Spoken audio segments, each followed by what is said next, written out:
Everyone in that booth treated Barney Stinson like the idiot of the group. For 9 straight seasons, his best friends heard his systems and they rolled their eyes. For the record, your little lemon law is a symbol of everything that's wrong with our no-attention span society. Except the man they kept laughing at, he once bid $18,421 on a game show's showcase and got it to the exact dollar. He also ran up $30,000 in real medical bills just to deliver one sandwich. Both of those stories are coming though, but here, guys, is every time Barney Stinson was actually a genius, starting with the very first play we ever watched him run. 17. Have you met Ted? Ted was sitting in McLaren's with no suit on, spiraling. Marshall was proposing to Lily that very night, and Ted had already fast-forwarded his own future straight to the lonely part. Ever since college, it's been Marshall and Lily and me. Now it's gonna be Marshall and Lily and me. That bar scene wasn't even Barney's entrance. He'd already opened a Ted's night as a voice on the phone, calling from a barbershop chair with a fully formed thesis on his new favorite type of woman. Hey, so you know how I've always had a thing for half-Asian girls? Well, now I've got a new favorite. Lebanese girls. Lebanese girls are the new half-Asians. Barney, he walked into the series with the machine already built. The pilot, it just gave us the first live demonstration. At the bar, he absorbed about, 10 seconds of Ted's engagement panic, made Ted declare himself his best friend out loud, and cashed the title in before Ted finished objecting. Good, and as your best friend, I suggest we play a little game I like to call Have You Met Ted? No, we're not playing Have You Met Ted. Have you met Ted? He tapped a woman named Yasmin, said 3 words in a name, and walked off to watch from a distance. Ted, a man who could overthink a handshake, suddenly had nothing left to plan. The conversation already existed, and the first thing Yasmin offered up paid off that barbershop call in full. It's a very pretty name. Thanks. It's Lebanese. Y'all, the man called his shot from a barbershop chair, and I can't even call which grocery line moves faster. And the more I look at it, those 3 words are just straight up engineering.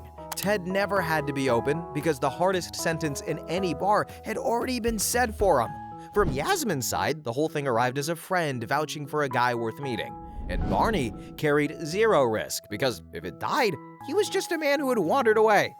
That was day 1, guys, because years later, though, the little bar games had evolved into entire fake people with names, careers, and their own freaking websites.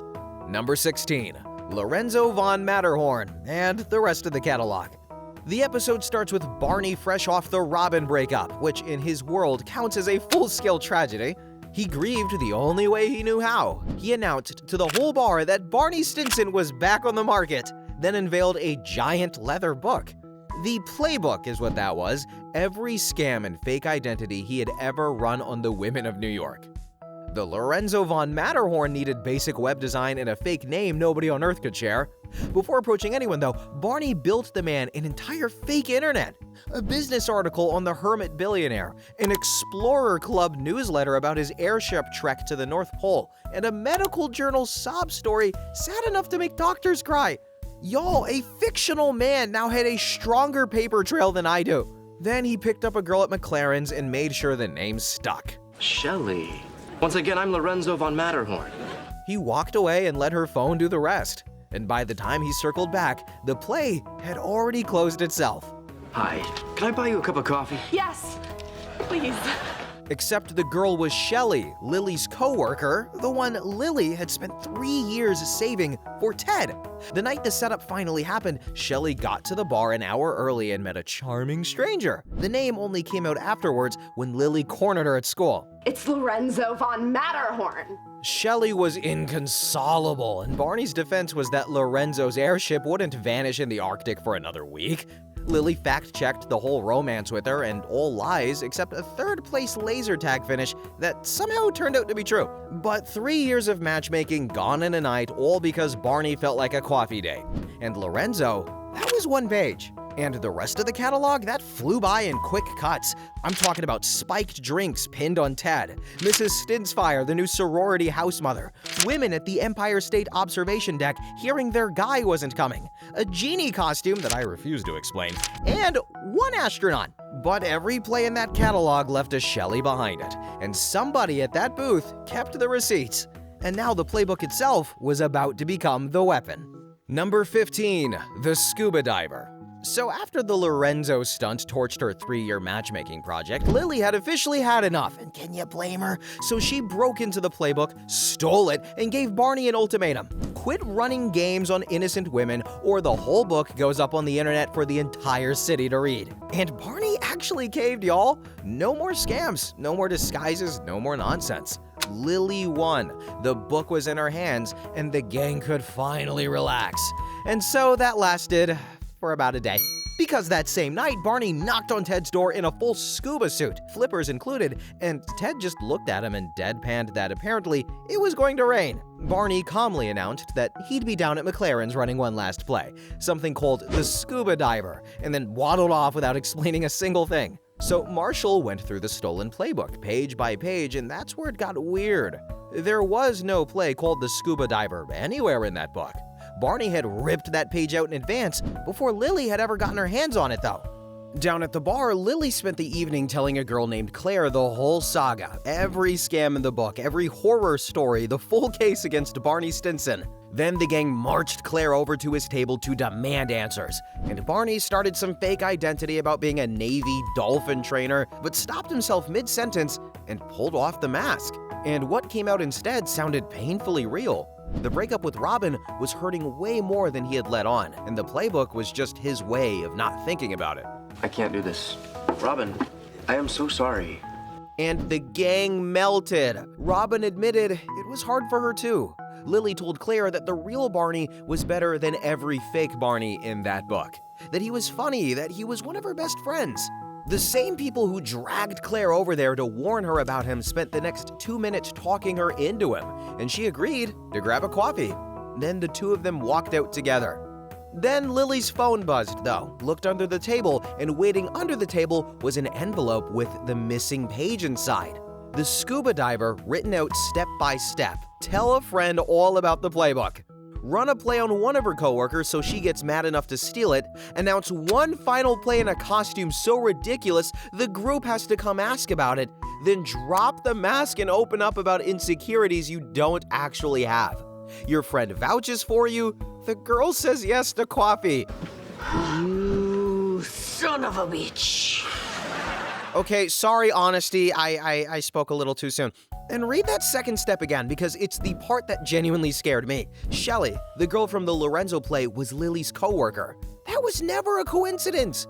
Barney chose her specifically so Lily would blow up and steal the book. The Lorenzo con, the theft, the ultimatum, the scuba suit, the fake breakdown, Lily personally selling him to Claire. All of it was already written on that page before any of it happened. Y'all, he played 5 people who had known him for years like a fiddle, and every real thing those 5 people felt that night, he'd written down before they felt it. And, it's horrible, but impressive at the same time. It's like those people who have 2 families. How do you do that? But the plays were honestly just the paperwork, because wait until you see what this man built into his actual apartment. Number 14, The Fortress. So with the wedding weeks away, Robin wanted to start married life somewhere new because there was plenty about Barney's apartment she did not totally love, like the bed on train tracks, built to roll a sleeping guest away without ever waking her. The Ho Begone Sleep System by Stinson, patent pending. Barney, he agreed to move, but then stalled, even trying to pass the place to Ted through a floating Jor-El head. So Robin staged an open house and Barney answered by giving the buyers the tour himself. The welcome mat, it hit a scale with a body fat calculator, screening dates dressed for winter. The Heavy Set Go by Stinson, patent pending. Then the window views were fake and customizable. One girl, she thought she'd flown 6 hours on his private jet, but really, she'd bussed to Delaware and back in earplugs, until the Vegas glow outside his window sealed it. The room with a screw.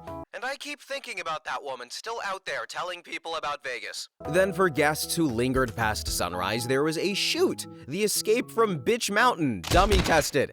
And the smoke alarms were voice activated, triggered by, I'm looking for a deeper commitment, I'm too tired, let's snuggle, and I'm a week late.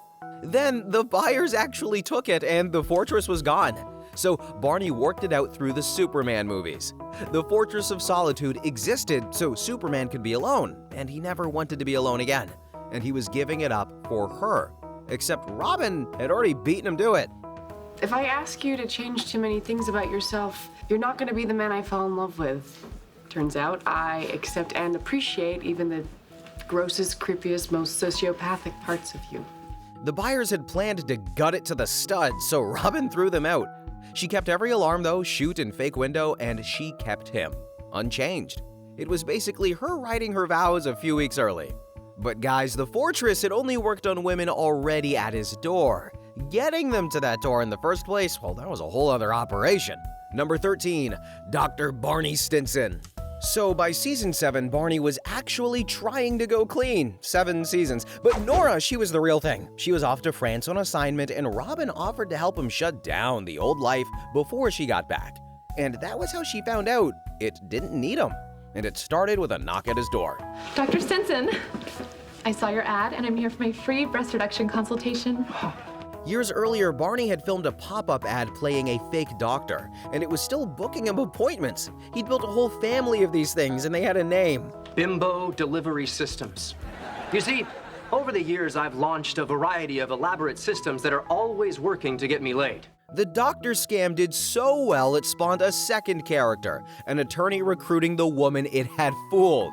If you've been fooled by a well-endowed man who claimed to be a doctor offering free breast reduction consultations, come see me, Barney Stinson, attorney at law, and join my class action suit. I got him coming and going, Arnie Linson was also Barney, and I paused the episode there because the man was suing himself, collecting women at both ends of his own scandal. Somewhere in that apartment, a lawyer Barney was billing a Dr. Barney, and I kinda wanna see what that invoice looks like. And so guys, the checklist kept going. Mitch at the Port Authority called whenever a wide-eyed farm girl stepped off a bus with Broadway dreams. Jack Fantastic, his hairstylist persona, left clients wishing he were straight, right when Jack mentioned his extremely attractive straight twin brother, also Barney. The last item nearly ended everything though. The Cold Call 5000 auto-dialed a whole database of women lifted from a body glitter company. It left each one a voicemail about destiny that kept sliding somewhere filthy at the end. Why not re-record it? I did like 100 takes. It kept happening. They missed it. One of those women showed up convinced destiny was real, hunting Barney on the exact night of his dinner with Nora, and Robin, secretly still into him, held his fresh start in her hands. She chose her friend. The woman never reached that table, and Barney never knew how close it came to burning down. But years of machines like these left a long trail of women behind Barney, and eventually one of them started fighting back. Number 12, the bracket. So, somebody was sabotaging Barney's dates. Women he'd barely started working were slapping him before he could close. At the hardware store, the pet store, the museum. Then a blonde stranger cornered Lily at the bar the moment his back was turned.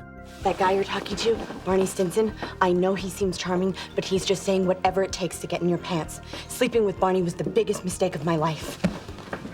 She then vanished before he got back. One of his own exes was hunting him, and his counterattack began with the files, because obviously Barney kept files. This is a scrapbook of all of the women I've slept with. I made it at the scrapbook barn on 7th. Ask for Heloise. Tell her I sent you. When Lily couldn't pick her out of it, Barney went full March Madness. The top 64, 4 regions, every woman seated by how much cause she had to hate his guts.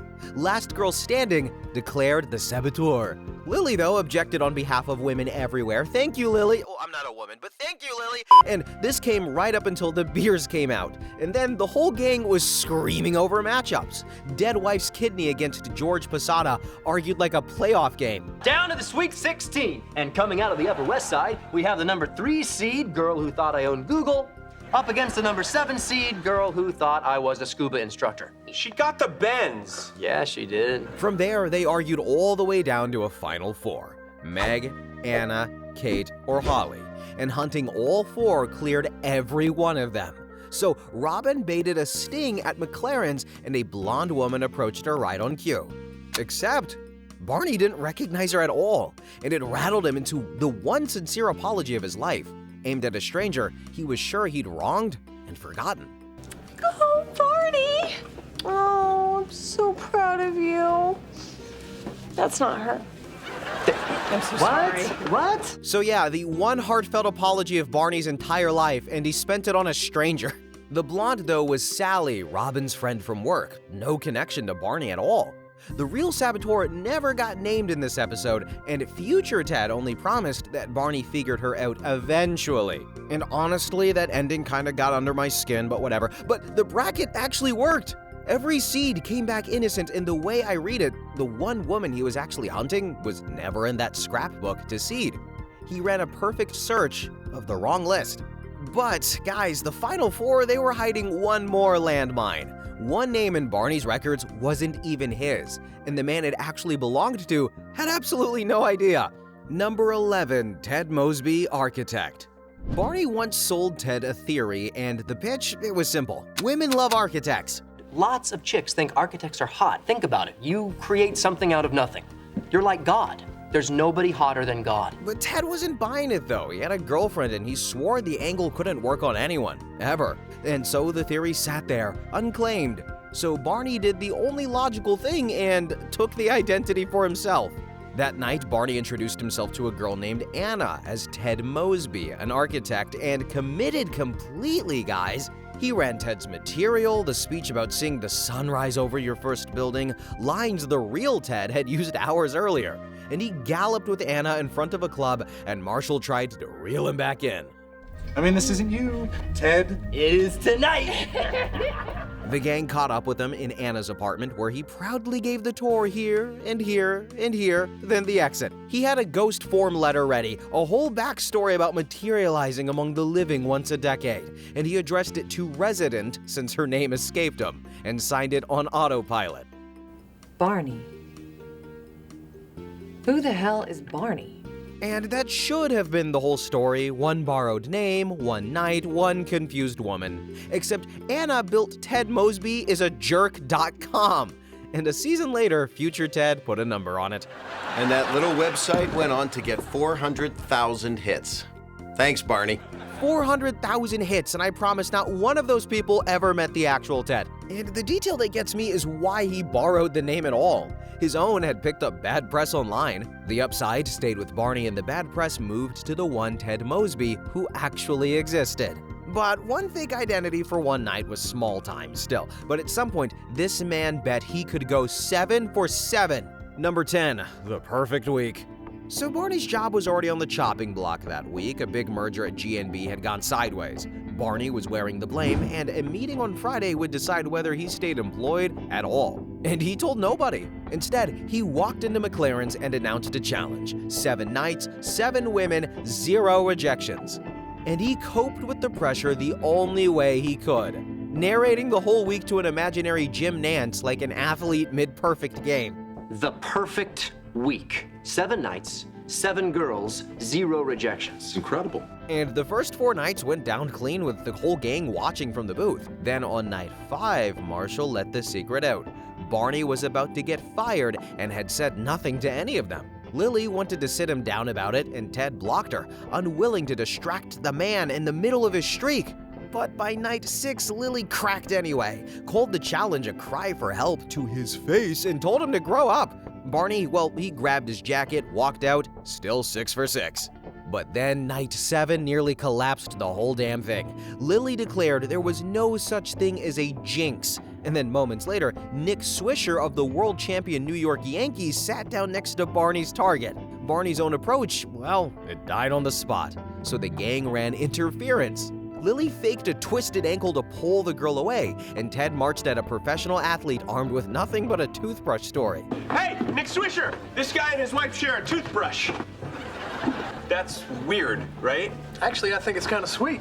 The Yankee melted, the seat opened back up, and Barney closed number 7. So 7 for 7. And only then, with the week over, did Friday actually arrive. Stinson, we've reached a decision. We're keeping you on. I know this past week must have been tough on you. I barely slept. Y'all, my coffee order falls apart under mild eye contact, and this man's entire career was on the line. And the gang enshrined his night 7 tie like a holy relic, and the job survived. So the week settled one thing. The plays worked when Barney ran them, But what nobody had tested was whether the magic lived in the plays or in the man. And the one time an actual experiment answered that question, I didn't recover for days. Number 9, weekend at Barney's. So Jeanette had just dumped Ted here, handed back a key he never gave her, and returned his grandmother's ring, the one she was buried wearing. And Ted wanted her back anyway, which Barney could not allow. So he caught Ted at the elevator and invoked his other one rule. New is always better. He'd find Ted someone new for the wedding, courtesy of the Playbook. Ted asked the obvious, hadn't he burned that thing? Playbook? Didn't you burn that? Oh, I didn't burn the real one. That was the ceremonial playbook for parades, mall openings, inaugurations, stuff like that. I keep saying ceremonial playbook for inaugurations out loud, and it still isn't a real sentence. But anyway, he swore Ted to secrecy with a pinky swear, because pinky promises are sacred, because Robin could never know the book survived, then built a full field operation afterwards. Ted wore an earpiece. Barney staked out nearby with a case of props, feeding him every word. Barney was Iceman, Ted was Neruda, and there were bogey callouts. And the plays did exactly what they were built to do. The delivery for Lisa routine had the first girl smiling and playing along, and the kidney story had the second girl calling Ted brave. The only thing that failed was the man wearing the earpiece, though, because Ted refused one closer outright, begged to just talk to the next girl himself, then improvised his own version and mangled it anyway. You said it wrong. I did not say it wrong! Meanwhile, Robin walked into Mission Control and found her fiancé with the one book she believed was gone, but it's right there. Is that the Playbook? No, Robin, that is a couch. What saved him was honesty, of all things. He told Robin he was a magician. Deception was his whole trade, but underneath every lie sat the one thing he never lied about: loving her. And then the whole saga ended for good, because Jeanette found Barney's fireworks and aimed them at the book. No, Jeanette, please, that's Barney's life's work. It's fine, Ted. Blow it up, Jeanette. And so the real Playbook died in that moment on Barney's own order. Rest in peace. And he watched years of work go up and chose it. And Ted walked away ready to actually settle down.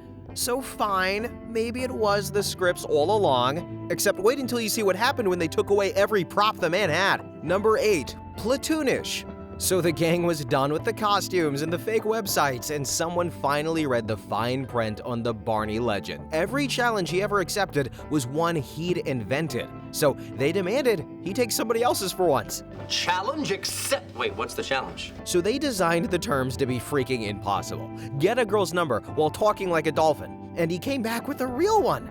Someone called it back, and that call ended with the girl agreeing to a full year of no boys. Next was a woman in a garbage bag, plus a ban on the letter E. His own name took him out first, so he went by Barno, called her not ugly, and had just asked for her digits when the show cut away.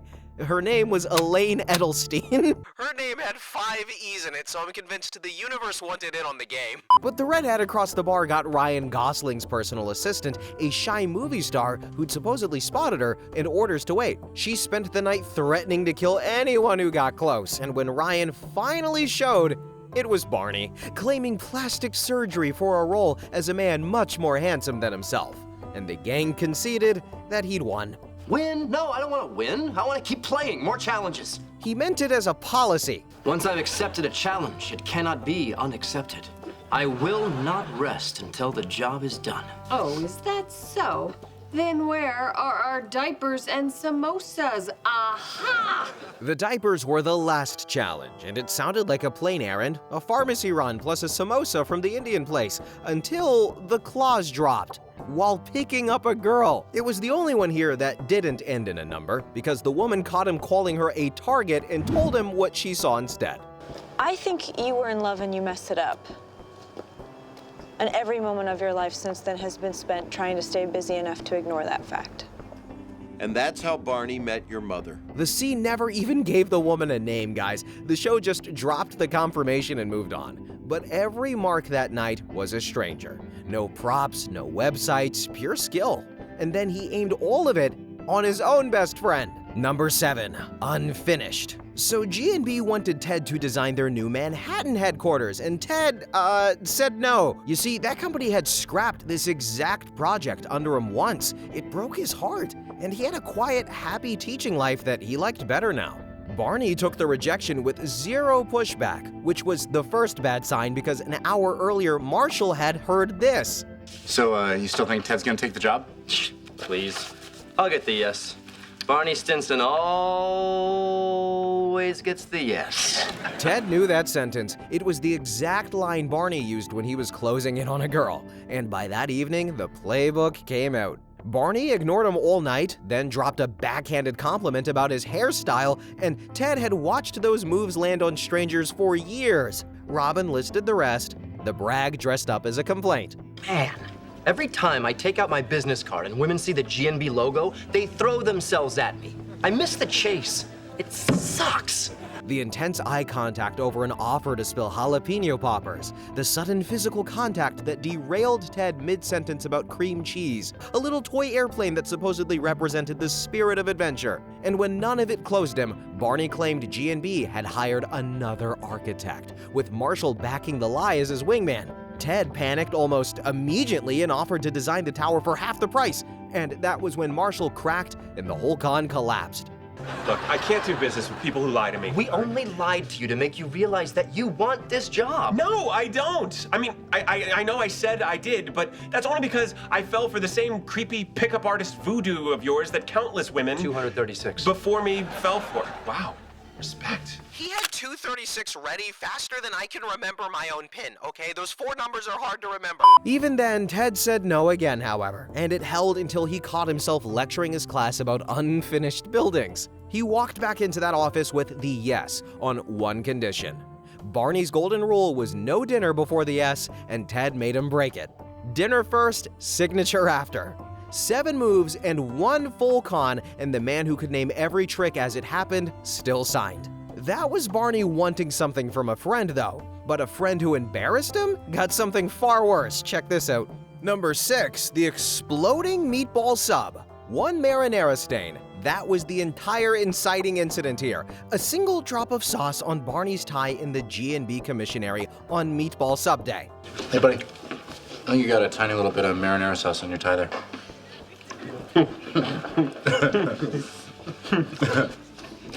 His coworkers chuckled and moved on by the end of lunch, but Barney filed it away as the most humiliating moment of his life. I plotted my revenge for weeks, but nothing seemed right. Then it hit me. For months, I experimented.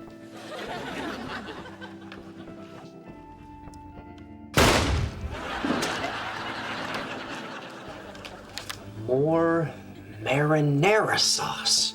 Weeks of plotting, months of testing, a fully perfected exploding meatball sub, baited and waiting for the next meatball sub day, when Marshall would sit down for lunch and take 1 big bite. And then, though, Marshall quit G&B for the NRDC and his own sincere reasons, with zero clue that his exit had just trashed months of petty engineering. Petty engineering, that's a term that we should use more often. But anyway, Robin had to pour 3 scotches into him before he admitted why he was upset, sobbing about all that wasted work. Now, most people would have eaten the loss, taken the L, and went home and maybe cried a little. But Barney waited. Barney waited 10 freaking years. A decade later, the gang gathered at his bedside, where he lay frail and coughing, dying of something no doctor ever named. Lily told him he was too young. Marshall promised to stay until the end, and then came the last request. Marshall, can I ask one final favor, my friend? Yes, of course, anything. Eat this meatball sub. And so the sandwich detonated all over Marshall's face, and Barney sprang out of his deathbed laughing. I'm not sick, you idiots! I've racked up $30,000 of uninsured medical bills for symptoms I don't even have. Totally worth it! You should see the look on your face. Barney, you got a little marinara on your pajamas. And there it is, guys, as I promised, the 30 grand mentioned at the top of this video. Real bills, fake symptoms, a fake death, also 1 real sandwich could avenge a single laugh. And I gotta admit, it's petty, but it's dedication. Then Ted pointed at the sauce on Barney's pajamas, and then the laughing stopped cold. Somewhere behind his eyes, a brand new 10-year clock has just started ticking. But that was the pettiest build in the catalog, but 10 years of work aimed at one lunch. But the same brain that held a grudge that long also held a question he never found a way to ask. And that story starts with something his mother told him when he was just a kid. Number 5, The Price is Right. When Barney was a kid, he asked his mommy who his daddy was. The Price is Right was on the TV though. Mom, who's my dad? All the other kids at school know who their dad is. Who's mine? Oh, I don't know. That guy. That guy was Bob Barker, and Barney built his whole childhood on it. He held his report cards up to the TV. He went as Bob Barker for Halloween. He even threw a ball at the screen and asked his pop to play catch with him. But the belief followed him into adulthood, and one day he told the gang the plan. Get on the show, win the Showcase Showdown showcase, and make his father proud of him, damn it, and then tell him who he was. And he trained for it. He memorized Lily and Marshall's wedding registry down to the cent, the standard mixer at $319.99, the Dyson at $549.99. He rehearsed 2 entrance runs for Contestants Row and made the gang pick one. He practiced the wheel on an actual bicycle, and one spin coming up short of the dollar had him convinced everything was ruined. Then the show came. Rich Fields called his name, he took the camcorder on a 1350 bid in just 1 second, he stalled the computer round by showing Bob his childhood photos, then hit $9.99 at the buzzer exactly right. Then the wheel, the one weak part of his game, put him through to the showcase. And on his showcase, he bid $18,421, another number that this video opened with, but both showcases were his, which left him just a few feet from Bob Barker, hi Bob, holding the question he had trained his whole life to ask, and he didn't ask it. You are doing splendidly so far. Would you say you're proud of me? Sure. Bob said sure, and the show rolled on. And later, Ted asked him why. Why didn't you tell him? Well, it's just... if you've lived your whole life thinking one thing, it would be pretty devastating to find out that wasn't true. I just don't think Bob could have handled it. And guys, of everything on this list, that is the answer. That's the one that stays with me. But he flew home with both showcases and left the only prize he came for on that stage. As long as he never asked, the answer could still be yes, maybe. He'd rather keep the story than test it. And that same need, well, it pointed at his mother instead, and it built the longest-running production of his life. Number 4, The Stinsons. The gang finally got suspicious enough to act. Barney kept slipping out of McLaren's with nonsense excuses, so they piled into a taxi and tailed him to a house he let himself into without even knocking. Lily pounded on the door, and when Barney opened it, he introduced the woman standing behind him as Loretta, his mother. Fine, Barney was secretly a mama's boy. Then a second woman came down the stairs, and a kid appeared, and Barney made an introduction nobody in that room was prepared for. Ted, Marshall, Lily, Robin, I'd like you to meet Betty, my wife. And my son, Tyler. The explanation went back 7 years. Loretta had fallen ill. Barney believed she wasn't going to make it, and her one last wish was that her son not end up alone the way she had. At her hospital bedside, he introduced her to Betty, his fiancée, actually a stage actress named Margaret.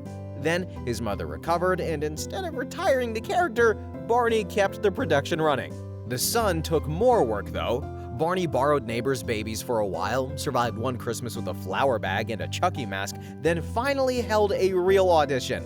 4, 8, 13. You can stay. The rest of you may go. A kid named Grant won the role of Tyler, and from then on, every family dinner ran on an actual script, page numbers and all. Guys, I have quit real jobs faster than this man recommitted to a fake son. And that's the part that got to me, y'all. Same tradecraft as every play so far. Casting, direction, years of commitment. Except this time the whole machine existed to protect someone he loved. But it collapsed at dinner. Margaret loved to improvise, and she escalated one scripted anecdote into a fake affair with Ted. while Tyler ad-libbed his parents' divorce. Oh, Tyler. Barney then sent his mother out of the room and finally told her the truth. I just wanted you to think I had the life you wanted for me. I wanted you to be proud of me. I know it sounds crazy, and I am so sorry, Mom. Barney, I love you. Perfect family or no perfect family, I love you no matter what. And y'all, she wasn't even mad. She'd admitted that she hated Tyler the whole time anyway. 7 years of theater undone by 1 honest minute. And if 7 years of fake family sounds committed, the longest con in this catalog started before any of them even knew him. And nobody caught it for over a decade. Number 3, the please job. Alright, so Barney's whole reinvention started in 1998 behind a coffee counter back when he was a ponytailed hippie singing love songs to his girlfriend Shannon and counting down 5 short weeks to the Peace Corps. Then, one afternoon, a customer in a suit ordered a non-fat latte and shared his whole philosophy of life with the kid. Hey, haircut, right here. Open up your knowledge basket, because here it comes. Forget all that touchy-feely crap. You get money, you get laid. End of discussion. Then Shannon never showed up for the Peace Corps, and when Barney found her again, she was kissing an older suit named Greg. A week later, Greg mockingly sang back the tearful love song Barney had recorded and mailed to her. And Barney walked out of that coffee shop crying. I mean, I would too. And someone handed him a flyer reading, "Suit up." The show gave the transformation that followed 0 dialogue, just stage direction, a haircut, a shave, and a suit. One man dismantled and another assembled in silence. The new man went hunting. Hoping Greg wouldn't recognize him though, he walked into the man's own company, and for over a decade, nobody in the gang could parse what his job there actually was. And it took truth serum levels of drunk to finally get that answer. The position was called Please. Provide legal exculpation and sign everything. Sign whatever the company slid across the desk, collect 16 craploads a year. Marshall and Lily did that math, and well, it horrified them. The company is setting you up as their fall guy for all of their illegal activities. Every shady paper the company produced carried Barney's signature. Their friend had spent years volunteering for the blast radius. Except Barney told them they were the ones being stupid, because one day he walked into Greg's office with some news. Hey, Greg, I know you're busy, but FYI, I've been colluding with the feds. They know everything, and they're on their way up right now to shut down this division and arrest you. Greg stared at his own employee like a stranger, so he asked, "Who are you?" Who am I? Just a guy who served you coffee once. Peace out, loser. This man kept a grudge on payroll longer than I've kept any job of mine. The suits though, the persona, all of it grew out of that one afternoon behind a coffee counter. And the job nobody could name turned out to be a federal sting with Barney himself planted as the mole. And revenge was only one thing that machine could do, because that same machine kept quietly running jobs nobody ever asked it to do. Number 2, the good ones. So, every skill in this video so far has chased the same prize. Strangers, suits, and Barney getting whatever Barney wanted. But that whole toolkit, it had a second setting, and he only ever flipped it to when nobody was watching. So when Marshall and Lily broke up, Barney flew to San Fran alone and knocked on Lily's door. No warning, no gang, no credit. He told her Marshall was one of the best people he knew, handed her a ticket home, and then swore her to silence about the whole trip. Lily, you have to come home. You and Marshall belong together. Never, ever tell anyone I was here. I will deny it tooth and nail. This trip never happened. Y'all, this is a guy who narrated every conquest to a full booth, and he buried his best play on purpose. The one play with no audience, and it's the only one I'd frame. Then Robin opened a letter from immigration. 7 days to land a job, or get sent back to Canada, eh? And everyone else offered sympathy. Barney, though, offered a production. He turned his apartment into a TV studio, directed her video resume himself, and quietly submitted it to every station in the city.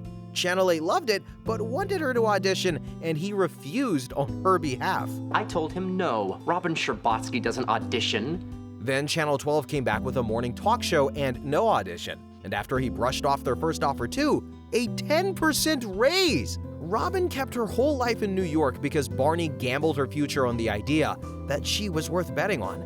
Then Lily went into labor while Marshall was stranded drunk in Atlantic City. Barney sets his price up front in a hotel room before he'd done one heroic thing, naming rights to the baby's middle name. No, the middle name is, wait for it. That is the coolest middle name of all time. I know! Then he earned it. He talked casino security out of arresting Marshall over the motorcycle with a rules technicality, and on the way out, found the one stranger with 2 open seats to New York. When I came out, I ran into this guy. 2 seats just opened up on his bus to New York. Barney, you're a genius. And guys, notice who said that word out loud, because it wasn't Barney, it came from Marshall, about something Barney pulled off for a friend racing home to meet his son. So the best plays in the playbook, they were never run on women at the bar, they were run for the people at the booth. And every one of those was a warm-up though, because the biggest page in the whole book has exactly one name on it. Number 1, the Robin. You cannot propose to Robin Scherbatsky the normal way. She spent 8 seasons watching this man run plays, and she reads a setup the way the rest of us read a menu. Kneel in a restaurant, and she'd smell the con before the ring box cleared your pocket. The only proposal she would ever believe was one she was already inside. So Benny started dating Patrice, Robin's most hated coworker, recruited on purpose because nothing on earth would make Robin obsess harder. He waited for her to break into his apartment hunting for the playbook and watched her find it on the hidden cameras in his own living room. He staged his first big fight with Patrice on cue, and then he proved his loyalty the only way that would stick. Step 10. Prove your loyalty to Patrice by burning the playbook. And actually burn it. When the gang held an intervention for Robin, he watched that too, on the camera he'd planted in Marshall and Lily's apartment. Then he told exactly one person he was proposing to Patrice, swore Ted to secrecy, and waited, because if Ted broke that swear and told Robin, it meant his best friend had finally let go of her and given his blessing. And so Ted told her. So Robin raced to that rooftop to stop an engagement, and what she found under the mistletoe was a single secret page. The Robin. The last play you'll ever run. 15 numbered steps she had already lived through. The engineered rejection, Patrice, the break-in, the burning, the intervention, Ted, every beat of the last few weeks written down before it happened. And the final steps were still running. You lied to me! Manipulated me for weeks. Do you really think I could ever kiss you after that? Do you really think I could ever trust you after that? Turn it over.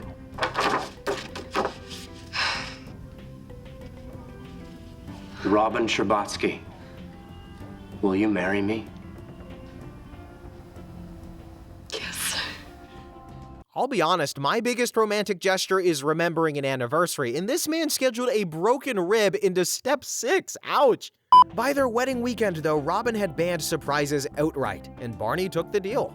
Then on the night of their rehearsal dinner, he staged his own arrest at a laser tag arena, hired an actor to play the security guard, and sat in handcuffs while Robin fumed beside him, steering her anger straight towards a set of doors. Behind those doors, though, was the one wedding wish she had been laughed out of asking for. I know how much you wanted to be in Canada this weekend, so I brought Canada to you. That was the whole machine in the end. 9 seasons of plays pointed at strangers, melted down into one page aimed at one person, built to get the one word out of her. And it worked! And that was the peak of the whole catalog. But believe it or not, the countdown isn't done because we got 3 quick ones still waiting for you at the bottom of this list. Let's get quick. First, we got Lemon Law, Barney's 5-minute window to commit to a whole date or bail with no hard feelings. Robin called it everything wrong with society, and before the night was out, a date named Jackie Lemon Lawed Barney himself. It's out there. It's a thing. The lemon law is a thing. Damn, I should have called it Barney's Law. Then came the Hot Crazy scale, unveiled the moment Ted defended a new girlfriend's sanity. He drew the whole graph in the air, hot on one axis, crazy on the other. A girl was allowed to be crazy as long as she was equally hot. Also known as the Vicky Mendoza diagonal. This girl I dated, she played jump rope with that line. She'd shave her head, then lose 10 pounds, stab him with a fork, then get a boob job. And he ran it live on Ted's date that evening, tracking her drift across the line. And finally, the marathon. Marshall broke his toe the day before the New York City Marathon, and Barney insisted nobody actually needed to train. Here's how you run a marathon. Step 1, you start running. There is no step 2.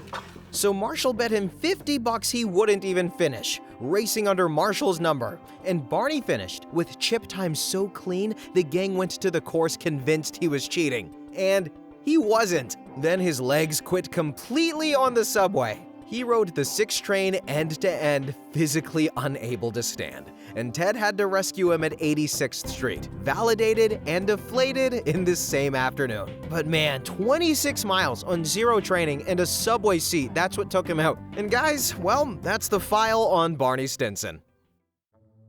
So, what did I miss? 9 seasons of schemes went into this list. 9 seasons. And I guarantee the comments know that I skipped one, so drop it down there along with your favorite play from this video. We read those comments. Then, click on this video on your screen because YouTube picked that one out just for you. Thank you, YouTube. And keep the comments friendly because I know a guy with an exploding meatball sub and 10 years of patience, and I don't want to send him on you.